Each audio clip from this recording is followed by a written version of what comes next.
Well, guys, if I can say one thing about Republicans, it's that, for all my criticisms of them, at least they're godly men, right? They follow Christ and his teachings of kindness and love thy neighbor, except they don't even a little bit. Despite the fact that one of their biggest weapons against the rights of minorities and gays and what have you, gays and Mexicans or whatever, is the sword of God, they very rarely seem to follow the teachings of who they claim is their Lord. How many times have you seen some guy with, like, the name on Twitter, like hashtag Jesus is Lord in the bio of his Twitter account, and yet he is, like, actively sending death threats and saying slurs to, like, trans people and black people on Twitter, right? Like, yes, Jesus is your Lord, but you also hate minorities and harass them online. Very good, of course, obviously, you know, intuitively. I see this constantly, and it's actually, like, kind of upsetting, because as much as I'm not a big fan of religion, at least Christianity, on paper, seems to encourage being a good person, on some fundamental level. Like, the love thy neighbor stuff, the kindness, the we're all God's children, made in his image, and he loves all of us equally, and we're all, you know, meant to be good in order to achieve some kind of, like, eternal reward, instead of, like, the scary, you know, abyss of mortality. It's a nice thought, right? There are aspects of religion that can be cool. And so when I see somebody, like a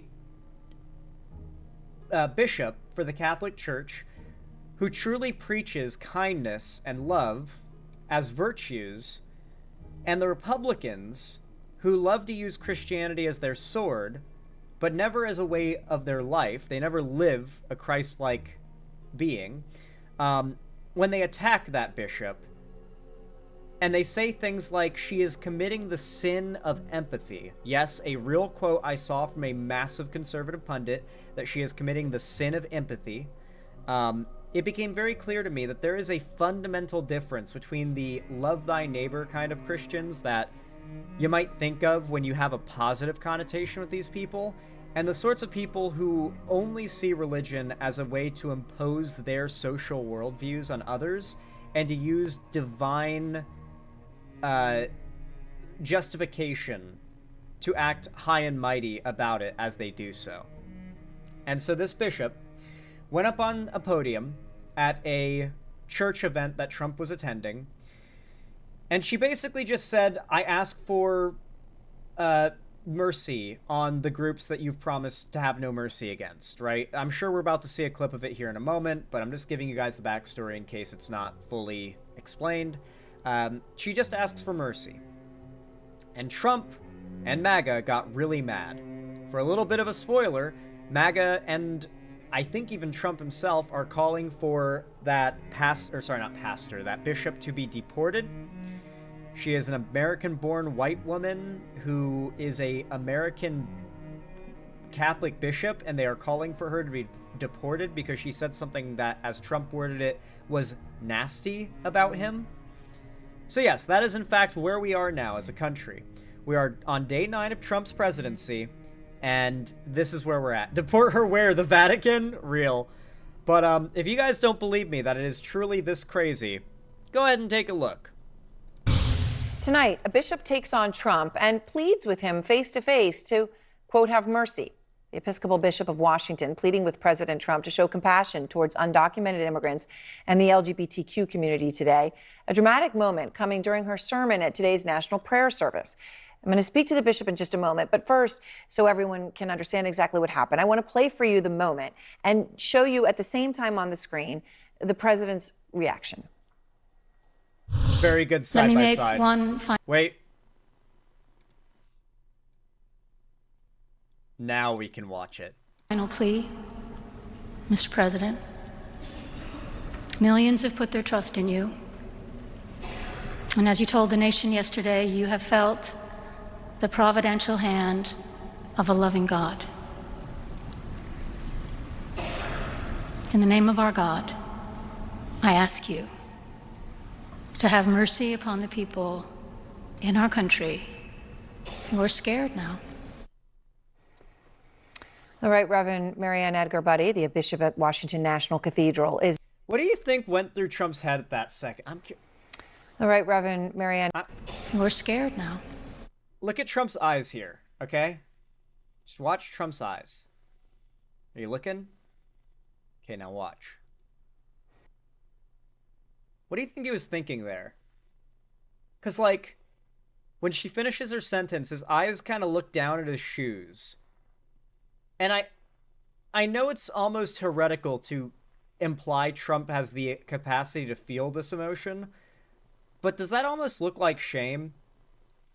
Like, the eyes can't hide what the brain feels.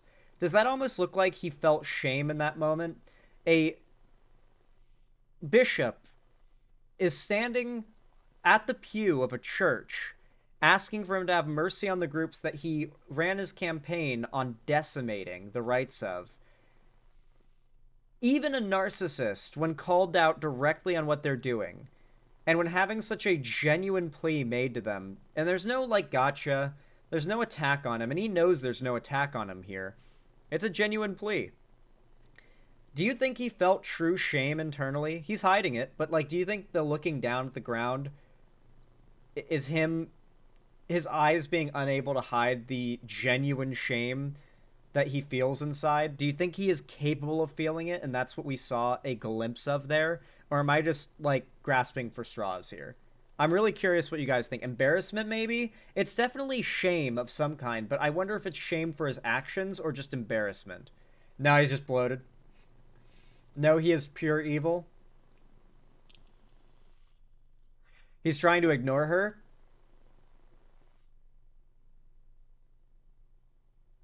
Trump isn't a man because he doesn't take the shame to the chin and defend his positions. He admitted it was brutal, then he at least... If he admitted it was brutal, he would at least be somewhat respectable. I guess he'd be less pathetic, but not respectable. All right, Reverend Marianne Edgar Buddy, the bishop at Washington National Cathedral, is now out front. And Bishop, I appreciate your time and your tone there, so serious and genuine. You see him, he's stone-faced, he then looks down, but he's listening to every word you say. As you made that personal plea to him, what were you looking at him in that moment? What kind of response were you perhaps hoping for in that moment? I was looking at the president because I was speaking directly to him. I was also, frankly, as you do in every sermon, speaking to everyone who was listening through that one-on-one conversation with the president, reminding us all that in the people that are frightened in our country, the two groups of people that I mentioned are our fellow human beings, and that they have been portrayed in all throughout the political campaign in the harshest of lights that I wanted to counter as gently as I could with a reminder of their humanity and their place in our wider community. And I was speaking to the president.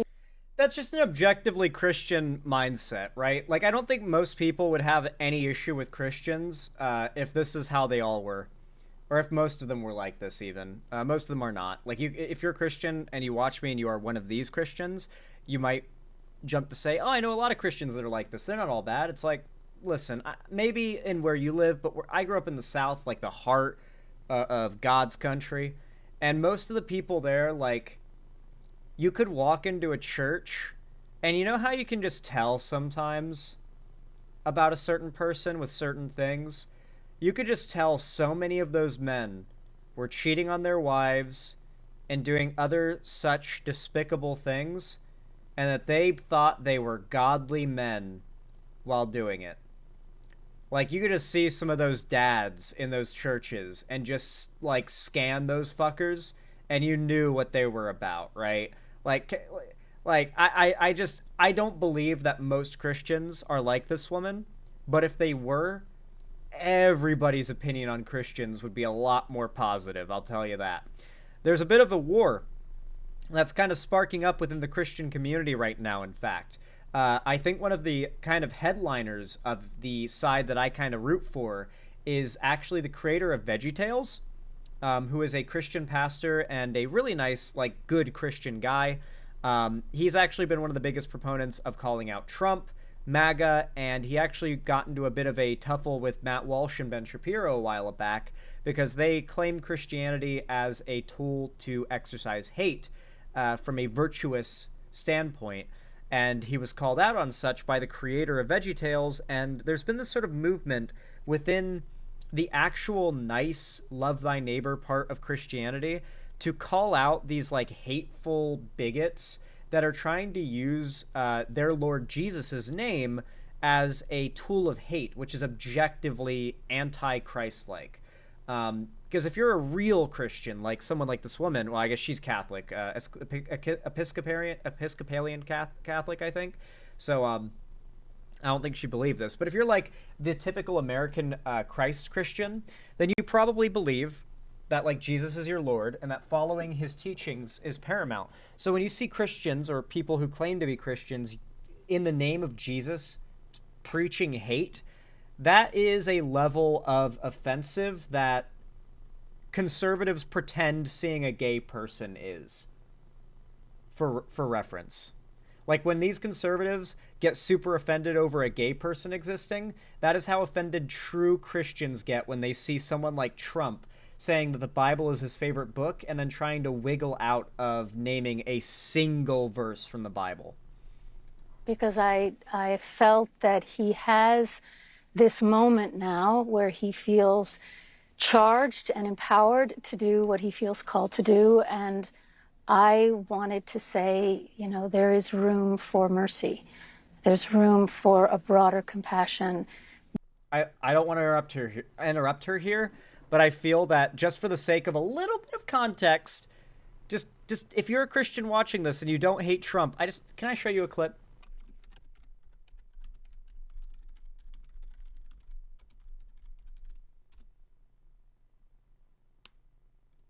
Okay. Listen. Keep in mind, this is the same guy. You mentioned the Bible. You've been talking about how it's your favorite book. And you said, I think last night in Iowa, some people are surprised that you say that.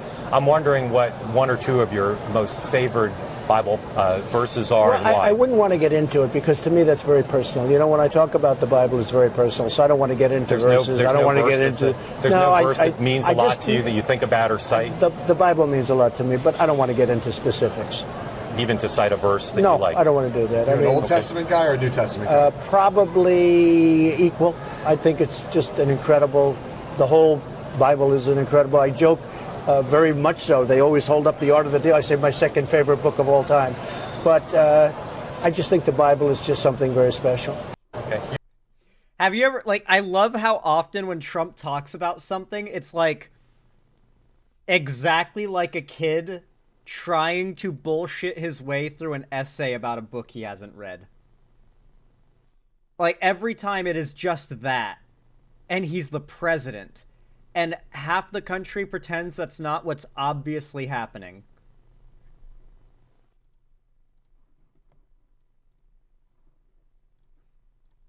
We don't need to portray with a broad cloth in the harshest of terms some of the most vulnerable people in our society who are, in fact, our neighbors, our friends, our children, our friends' children, and so forth. So you spoke, I like how you use the word gently, because it was gentle. I mean, it was intense and passionate. Episcopalians aren't Catholics. It's a different thingy. My bad. Okay, listen. Not an expert on theology, okay? But yet it was gentle. It was not ugly or confrontational. Mm-hmm. Wouldn't expect it to be, but these are hard things to talk about in that context. You spoke obviously about undocumented migrants, also the LGBT community, the two communities you're talking about. I wanted to play a little bit more of what you said, and also, again, the president's reaction at that moment. There are gay, lesbian, and transgender children in Democratic, Republican, and independent families. Some who fear for their lives. The vast majority of immigrants are not criminals. They pay taxes and are good neighbors. I ask you to have mercy, Mr. President, on those in our communities whose children fear that their parents will be taken away. One of the biggest things that the right kind of like they fear that this knowledge becomes known in general. Like this is like forbidden knowledge. Like the right is desperate to sweep this particular bit of knowledge under the rug. I'm going to unlock it for you guys if you didn't already know. But one of the biggest talking points about why immigration is bad, or that even why illegal immigration is a problem, is that illegal immigrants are using our social safety net systems and taking our tax dollars while simultaneously paying nothing into the system themselves. This is objectively not true, and in fact it's the opposite that's true. Undocumented immigrants cannot receive any government benefits because they lack the documentation and the, social security number required to receive those benefits from the federal government. However, no matter who you are or what identification you have, if you are here legally or illegally, there are taxes you pay every single day into the system, and you don't need a social security number to do so. A good example are taxes on gas, taxes on property, taxes on school, or not school, but like school taxes, or the funding for schools comes from your property tax. So like if you rent or you have a house you buy, even if you're undocumented, you're paying into local schools. You're paying into just everything because you're paying taxes through a bunch of things. Sales tax, if your state has a sales tax. There are tons of different forms of taxes that illegal immigrants even are paying, and yet they simultaneously can take nothing out of that system. This is a piece of knowledge that the right desperately needs to stay buried. The fact that illegal immigrants are doing nothing but paying into a system they take nothing from, that we are the ones taking from. If the right loses their narrative, their false narrative, that illegal immigrants are taking from the system, that they have no ability to truly take from, that they are in fact actually paying into, if that narrative is lost by the Republicans, they pretty much lose 60% of the immigration point, like with that one piece of info becoming widespread. A lot of the war against the right is just a war of gaining a platform. Like it truly is.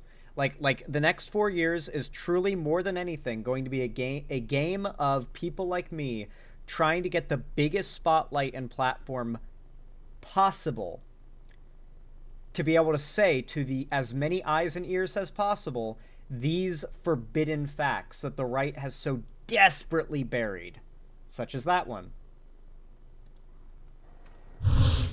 What made you decide to say all that today? Well, these are the people that I know. These are not abstract people for me. These are actual people that I know. So I wanted to speak on their behalf. I wanted to present a vision of what unity can look like in this country that is transcending of differences and viewpoints and acknowledging our common humanity. Yes. I wanted to speak in such a way that reflected that dignity and respect, but I also wanted to bring into that space the... Dude, I never thought I'd say this, Korak the Mad, but I hope by April this year there's still taxes and an IRS, okay? Because Trump is talking about essentially shutting down the IRS based on what his, requests are. So there are, I think 87,000 total IRS employees.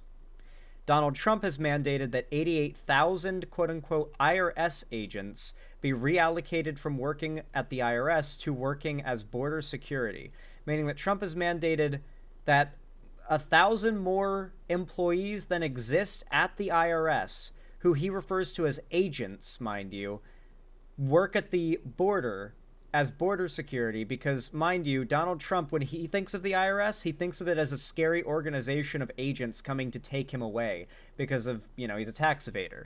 So Trump is currently looking at nuking the IRS effectively, which is, much like the United States Postal Service, one of the very few government sectors that makes a profit. Yeah, we put a lot of money into the IRS, don't get me wrong, but the IRS makes all of the government's money.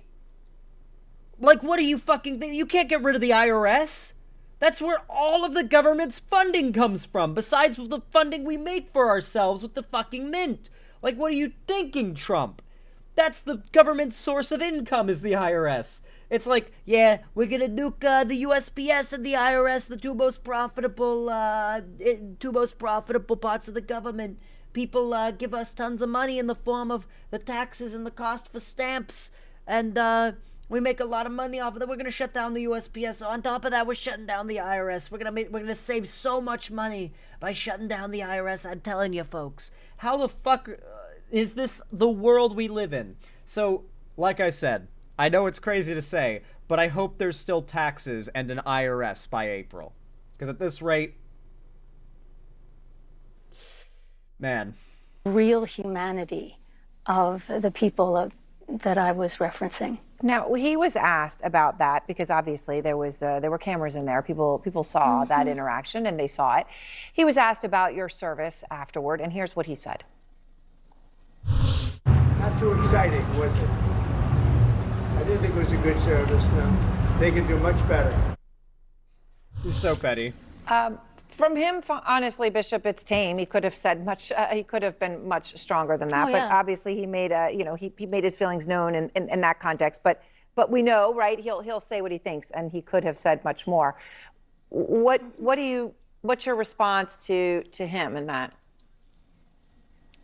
Well, I agree with you. It was a very muted response. I wasn't expecting.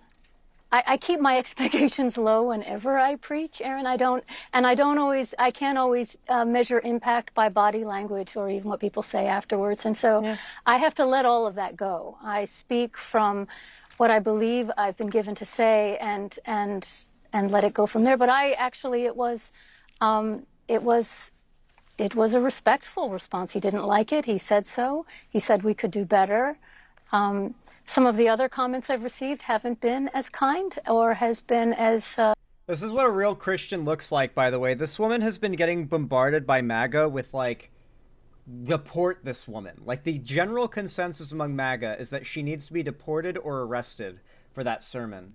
And so, when she says she has not gotten nice messages, she's talking about everything from death threats to a general movement to have her arrested or deported. And her response is, well, he has the right to have his opinion, you know? Deport her where? They don't ever specify where. Guys, they don't care where the people get deported. Trump just, like, rallied a bunch of people up, got them on planes, and tried to drop them off in Colombia, because it's not America. Anywhere it's not America. The deportations, they don't care where the country of origin, allegedly, of said undocumented immigrants is. They're just going to send them anywhere they can. We're going to have a whole scandal over the next few decades about the thousands or hundreds of thousands of people that have been stranded in random countries they have no connection to because Trump just started shipping people out of America to wherever he could strong arm a government into allowing him to land the planes and deboard said people. Like that is where we're at now. They're not getting sent back to their countries of origin. It's just deport her. They don't care where. They just want her out of the country. There must be a punishment for daring to imply a criticism at Trump. That's all they care about. Just deport her. Punish her. Geeks and Gamers covered this as her attacking Trump. Exactly. She attacked Trump. Punish her. Deport her. Arrest her. That is the consensus among MAGA right now. As muted, shall we say, and one of the things I was trying to get across is that we can actually have these conversations in a respectful way. Yeah, well, I can only imagine. But thank you so much for taking the time to talk about it and to be so thoughtful about it. Thank you so much, Bishop.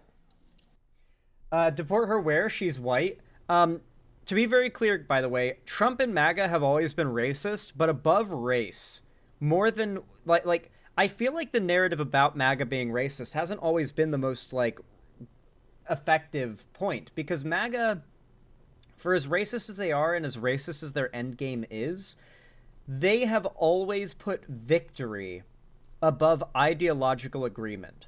Some of the biggest voices within the Nazi alt-right movement these days are Mexicans, black people, gay people, trans people, women, immigrants, Think about it. How many of the biggest figures in this far-right push are parts of groups that will absolutely not be allowed in the ethno-state? You know, like, the fact is that if someone is a useful tool to achieve power, then they will tell them whatever they need to hear to make them believe they're welcome within that group.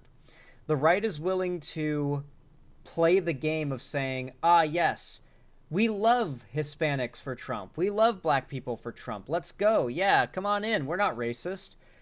But once the power has been gained, that entire mask of civility disappears. That's why there's been so many Latino ex-Trump supporters now coming out to say, my family is getting rounded up. They're getting deported. Please, Trump, please. This isn't what we wanted. I thought we were going to be the exception, because they were convinced that Trump was not the crazy over-the-top racist that he was, because the MAGA truly was willing to put the racism aside. The most racist moment from Trump's campaign in the last few years has been that one comedian's joke that a lot of Latinos probably weren't that offended by, because most Latinos aren't Puerto Rican, and even then, a lot of Puerto Ricans probably didn't take the joke all that seriously based on the numbers. So, at the end of the day, Trump was obviously racist. Everything about his movement has been racist, but not in an obvious enough way that they could not deny it effectively. And now we're at that point where Trump has his power, and no longer is he playing like the friendly character. But at the end of the day, first and foremost, always the prime goal was victory. It didn't matter if you were a white straight guy. If you are an opponent of Trump, you need to be deported. You need to be shut down. Your rights need to be taken away. You are the enemy within. No matter what your identity is, if you aren't in favor of Trump, that makes you the enemy.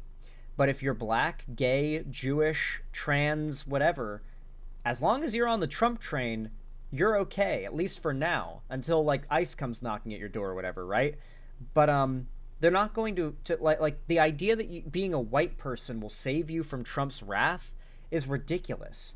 The most essential demand of Trump is that you bend the knee and you agree with what he says is true. If you're a dissenter, then you are the enemy, and they want you gone. They want you in prison. They want you deported. God, who cares where? Just they want you punished for not stepping in line with the cult.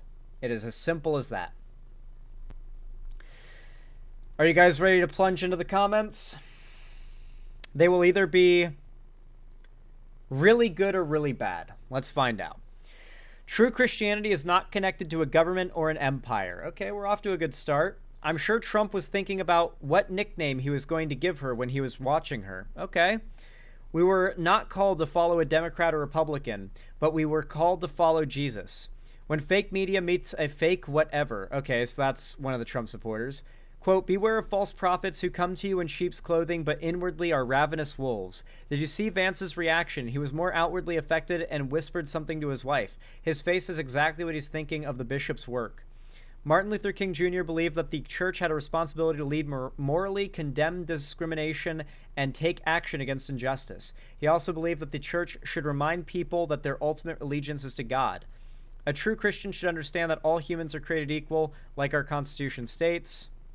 As Jesus said, truly I tell you, whatever you did for one of the least of these brothers and sisters of mine, you did for me. The bishop would have held a smaller sermon about mercy, empathy, and the well-being of U.S. citizens at Harris's inauguration. Nobody would have found any fault in her speech. That's why you have to keep church and state separate. They're not on the same agenda. Overall, the comments seem pretty fine. Usually when I read the comments of a CNN story, they tend to be pretty awful, but this seems like a situation where, like, MAGA kind of just wants to, like, get this over with, sanity wash the story, and move on to the next thing, less so than turn it into something that benefits them, because it doesn't look great for the whole like Bible thumper movement side of MAGA. So there doesn't really seem to be many MAGA people in the comments, because they're just kind of like disengaging from the story once they've done their like sanity washing of it. They're not like, a lot of the times what MAGA will do is they'll take a story and they'll sanity wash Trump's actions. That's always the standard. But then they'll try to morph the story into something that doesn't hurt them anymore, and instead genuinely benefits them, right? So take, for instance, one of my favorites is climate change. For a long time, conservatives claimed the left was lying about climate change and that it was real, right? And so the tropical storms and hurricanes that have gotten so much worse in the Gulf of Mexico and around Florida are a great example of what scientists have predicted would happen exactly due to climate change. Marjorie Taylor Greene and much of MAGA's response to the hurricanes was that the Democrats are controlling the weather using cloud seeding and creating the hurricanes to specifically target southern conservative red voting states to try and kill Trump voters. Gulf of America, of course, my bad. And so when something happens, like a massive storm, that is such undeniable evidence no one cannot pay attention of what the right or of what the left has claimed is true, climate change in this situation, the right can't deny it didn't happen. No one can not pay attention to the hurricanes that happen in Florida, right? And so because of that, instead of trying to distract from it, they turn it into a story that, because everyone's going to be paying attention to it, it's going to serve their interests instead. So the hurricanes that are exactly what climate change predictors said would happen, and what scientists said would happen, is now evidence that the Democrats are faking climate change and trying to kill Republicans at the same time. And so the story that would have been impossible to look away from, that would have hurt the Republicans' narrative, becomes a story that's impossible to look away from that benefits their narrative. And then, of course, it spiderwebs out to Biden's FEMA is denying Trump voters aid and stuff like that, right? And they start coming up with more and more bullshit, so it gets so overwhelming you can't fact check it. At the end of the day, what conservatives like to do is either a bad thing happens that Trump did that makes them look bad, they sanity wash it, and they reform the narrative into something that helps them because no one is going to stop paying attention after they've sanity washed it because it's too big of a story. So they turn it into the opposite story that benefits them, or they sanity wash it and sweep it under the rug if there's no way to twist it positively. And this here is one of those stories where they just can't really twist it. There's not really much MAGA people in the comments like complaining and trying to like defend Trump, really. Like, there's not really any of that. But on Twitter, they've all made their voices heard at least once. They did their like one tweet and then move on. And most of them basically said that this is an un-American attack on the president and that this woman needs to be arrested or deported because she does not stand with Trump's goals of making America better. That is their way of wording it. There is general societal support for the fascist downfall of America. It's not just that, like, America is going to fall into fascism, the people are going to be screaming, why is this happening, from the sidelines. America's going to fall to fascism while half the country stands to enforce that fall to fascism. It's not going to be the people versus the government. It's going to be half the people versus the government and the other half of the people. That is the situation that we're in right now. That's what it is. They turned it into the weather machine meme. Yeah, they don't know what cloud seeding is, and most people will never Google it to find out. So when they hear about it, and when Marjorie Taylor Greene tells them it's like making hurricanes, it's the literal hurricane machine, they believe it. Now, just because I didn't say so before, and some people might not know, what cloud seeding actually is, just so you can debunk this point in the future, is when you have a place that has some level of clouds, some level of moisture in the air, but it's not humid enough and there's not enough clouds to actually condense into rain. So let's say you're like, Israel's a big user of cloud seeding, so I'm just going to use them as an example. Israel's in a really dry place, but they need agriculture. It's a big country. They need to do agriculture. So the way that they encourage more rain is because there is some clouds in the sky, but they're like really wispy, shitty, white, like nothing rain, like never going to rain clouds. What they do is they cloud seed. They send up particulates into the air that go up into that cloud and act as a physical object that water droplets can start to condense on. And it goes from being evaporated water to condensed water on these very small dust particles they send up into the clouds. And those dust particles, now with tons of water on them, fall down to the earth and they induce rain. Basically, take that shitty little white cloud that could never cause rain you see in the sky and make it create rain. That's what they do. It cannot make clouds. It can only make clouds that already exist start to drop water. And not a lot of it either. Not at like a great rate. We're talking like shitty clouds with so little water in them it couldn't rain.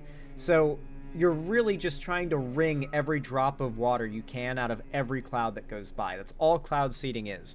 And yet, because some technology exists with a name that sounds like it might involve affecting the weather, and because most people will never sit down and Google this, let's be honest, when Marjorie Taylor Greene or Republican pundits say the Democrats have cloud seeding technology that let them create these hurricanes, they believe it.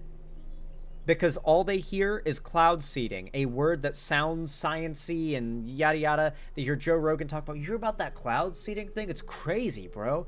Like, that's their understanding of the issue, and that will always be their understanding of the issue. Ignorance is the best tool and the best thing to ever happen to the right wing. They love it. Ignorance is vital to their success. That's why their biggest enemy is the American education system. Anyway, guys, with all that said, if you enjoyed this segment, if you found it enjoyable, educational, or entertaining, then please consider leaving a like and a comment. Every single thumbs up, especially if you're watching this live, really goes a long way to help the channel and the algorithm, and it means so much to me, so I really do appreciate it. And of course, if you haven't already, be sure to follow my social medias linked down below in the description. Subscribe and ring the bell icon if you haven't already so that YouTube actually tells you when I go live or upload new videos. And of course, if you haven't already and you want to support me directly and you can afford it, then consider donating, subscribing, or gifting a sub on my website, xanderhall.com/live, or support me through YouTube, Twitch, Streamlabs, Stream Elements, Patreon, or buy some merch through the Streamlabs link down below in the description. Regardless of how you support me, though, I really do appreciate it as always. It helps so much to help, just generally keep this channel going and help keep things growing as well. So I really appreciate it. And as always, I hope to see you again, and I hope you have a good one.